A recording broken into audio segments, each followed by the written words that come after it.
Hi, I'm Rachel Barton-Pine, and welcome to Family Fridays with RBP. Today, we're going to be having a really fun tour of a miniature musical instrument museum, My Closet. These are some of the ancestors of the modern violin, starting with one of the earliest types of bowed stringed instruments from Europe, the rebec. This instrument flourished from about 1050 to 1550, and it was played down on the arm. You can see the body is kind of curved and has a flat top. In construction-wise, it doesn't bear much resemblance to our modern violin. Those characteristics came more from the medieval fiddle through its next iteration, the lira da braccio or Renaissance fiddle, and then on to the violin. But this instrument, the rebec, was tuned in fifths. It had 3 strings, and it's that characteristic that was adopted by the violin when it was invented many centuries later. Like many medieval instruments, it is very pleasing when playing with friends, and maybe not such a good idea to do it a cappella, so luckily I do have another rebec player with me this morning. Please welcome Sylvia. Hi, Sylvia. Hi. So Sylvia started asking for a rebec way back when she was 5 years old, but it would have been a little extreme to ask a luthier to custom make a fractional rebec, since those things aren't exactly floating around. So luckily, now that Sylvia is a bit older, she's able to fit a soprano rebec. This here is an alto, so let's hold them up so people can see the difference. Yeah, that's one's little... Just a tiny bit difference, but still, it's way harder for me to hold that one. Yeah, exactly. You can't quite manage this one, but that one seems to be no problem. Maybe it's because you like the thinner neck. Thinner neck, exactly. So now that you're 8, almost 9, and you've been wanting a rebec since age 5, and you got one only a few weeks ago, how does it feel to finally have one after wishing for one for half a lifetime? Well, it's very exciting. I mean, when it was coming in the mail, I was just super excited. But when I got there, actually, I didn't feel like that excited anymore. I just felt like it was like something that was just meant to be. You know, something that was just meant to be a part of me. So that was really just like, I was very happy, but not really excited anymore. I was just like happy, and I got used to it. And all right. Well, great. Well, we're going to play a little tune from the 1300s, and here we go. Oh, I should mention, these bows are made out of yew wood, the same kind as for hunting, and indeed it was the hunting bow that inspired the stringed instrument bow. They just took a curved piece of yew wood and put the horsehair at both ends, and that was that. Okay, step a little bit. Yeah, there we are.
Thank you, Sylvia. And Sylvia's generously agreed to be my instrument wrangler, so she's going to go and bring my Renaissance violin over next. So the violin family of instruments was invented around the 1490s. You see these little rebecs and the viols. They didn't come in all different sizes. So if you wanted a consort of instruments to blend together like the different kinds of human voice, you had to use wind instruments. But when Isabel d'Este wanted a consort of instruments for her court, oh, you can come over, Sylvia. She didn't feel like she wanted to use wind instruments because it wasn't really appropriate for the court of a lady due to the wind instruments' military and phallic associations.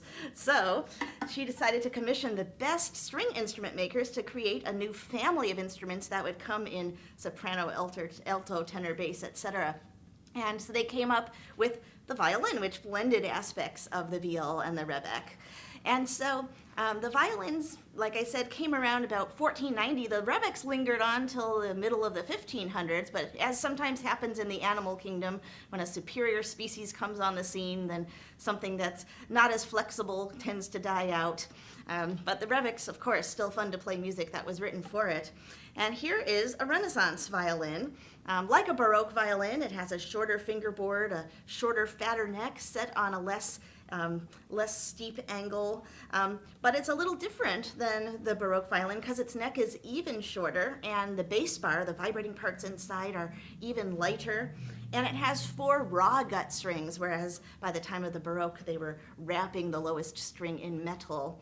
Now, not all innovation means improvement. I once had a colleague who says, why would you ride a horse when you can drive a car? Well, of course, the car can go faster, you don't get rained on, but what happens if you need to leap over a hedge? There are things the horse can do that the car simply can't. So it's nice to play these instruments with the music written for it, and in this case, I'm going to play a piece by Thomas Baltzar from the early 1600s. It's his set of variations, or as they were called at that time, divisions, dividing the note into smaller and smaller bits as you made these variations. It's called, it's variations on a tune called John Come Kiss Me Now, little bawdy song there. And actually, when I was first learning this instrument and performing this piece, my husband's parents happened to be in the audience. I can't remember if we were married yet or not, but either way, it was a little awkward because here I was, my husband's name is Greg, and here I was performing a song called John, Come Kiss Me Now. And so I was kind of apologetic to my in-laws after the concert, and they said, oh, no problem at all, because remember, your husband's middle name is John, so it's all fine. Right, Sylvia?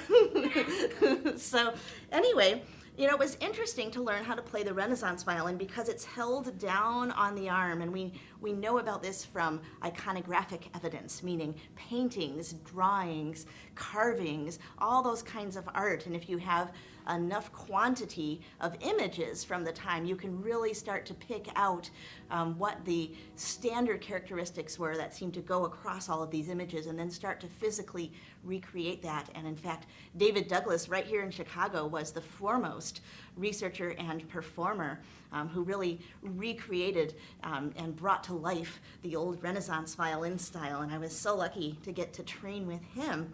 And this is after I was already a grown-up.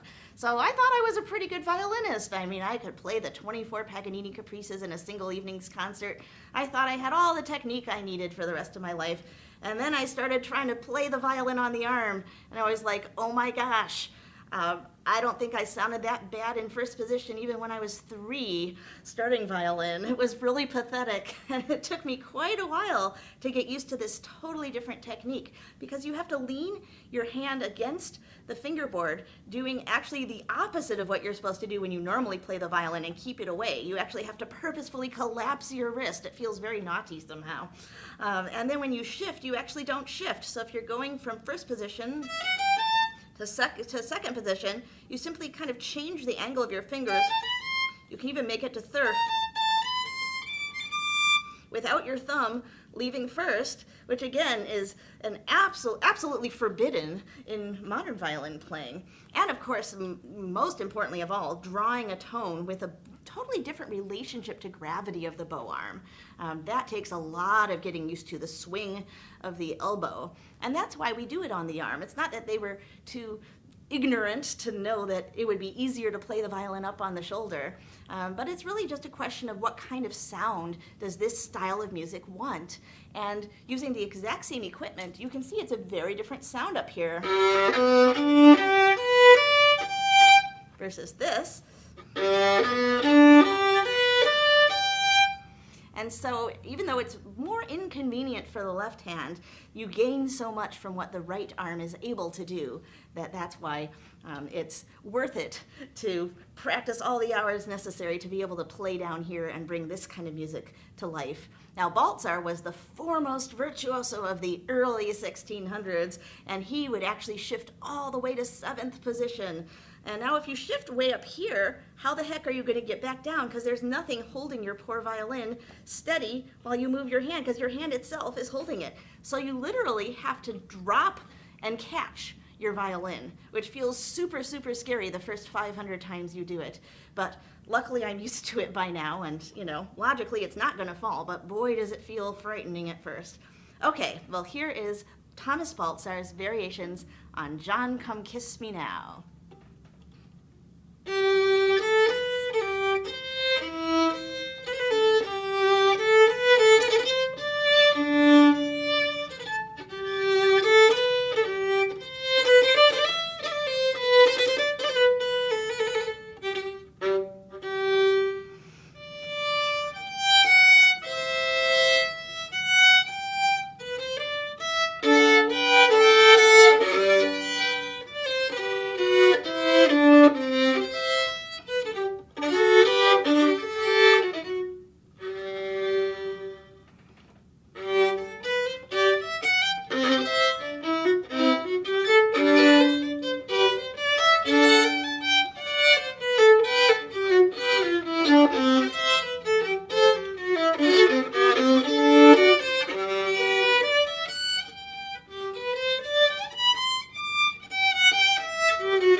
have it.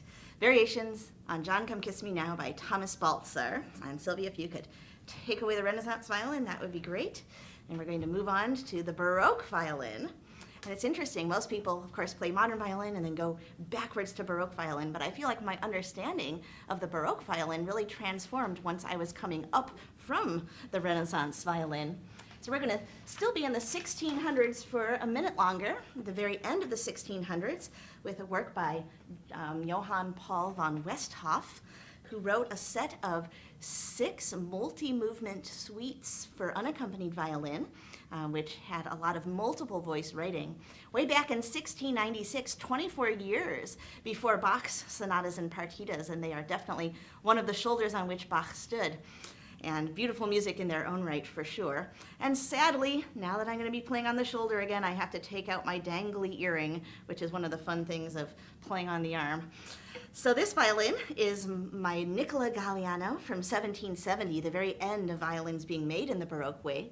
And it's one of the rare antique instruments which is still completely unaltered. So it hasn't had its neck chopped off and its top removed and its innards switched around and a new fingerboard and all of that. So it's still got the short fingerboard, the fat neck, most of its original varnish. It's an absolutely gorgeous instrument that I'm so lucky to have in my life.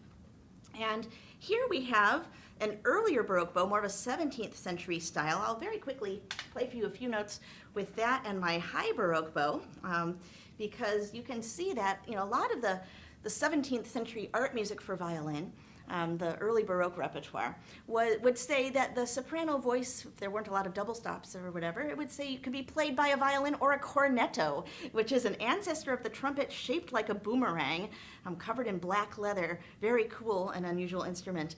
And you'd say, well, violin and cornetto, how could those be interchangeable? But when you listen to the violin played with this kind of a bow, it all makes sense.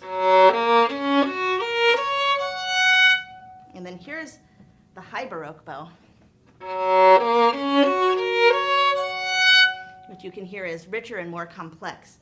So here is the Allemande movement of the second suite of Westhoff in A major.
Allemande in A major by Johann Paul von Westhoff.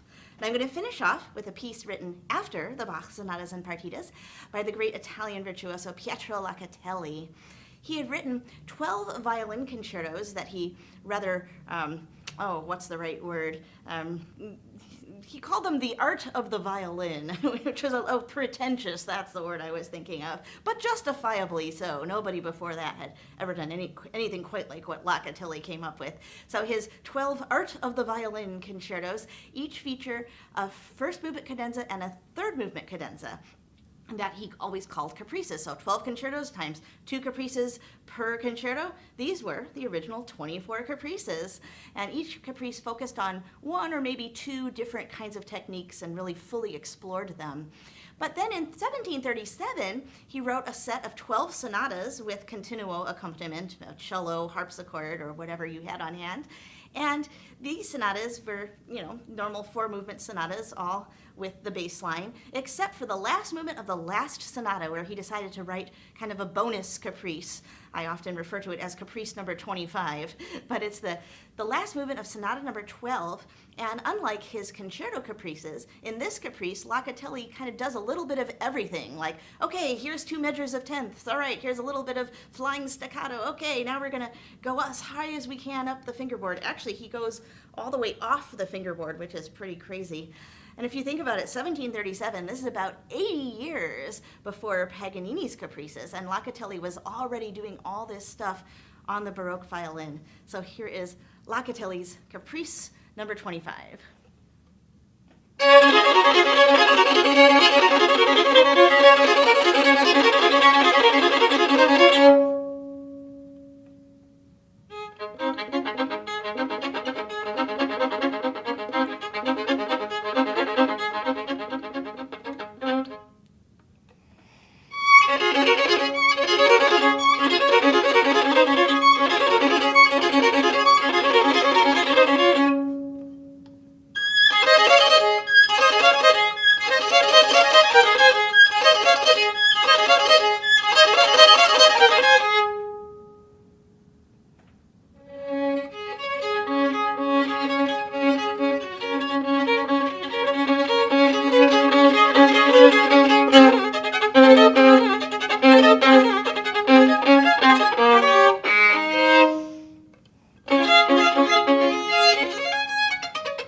the Caprice from the final sonata of Opus 6 by Pietro Locatelli.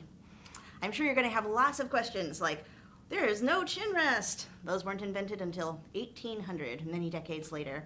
If you want to learn more about the Baroque bow, you can check out the overview episode of my RBP on JSB series on my YouTube channel or on the VIOLIN channel, which is hosting RBP on JSB. But I'll be sure to log on and answer all your questions on Facebook and YouTube because I'm sure you'll have lots.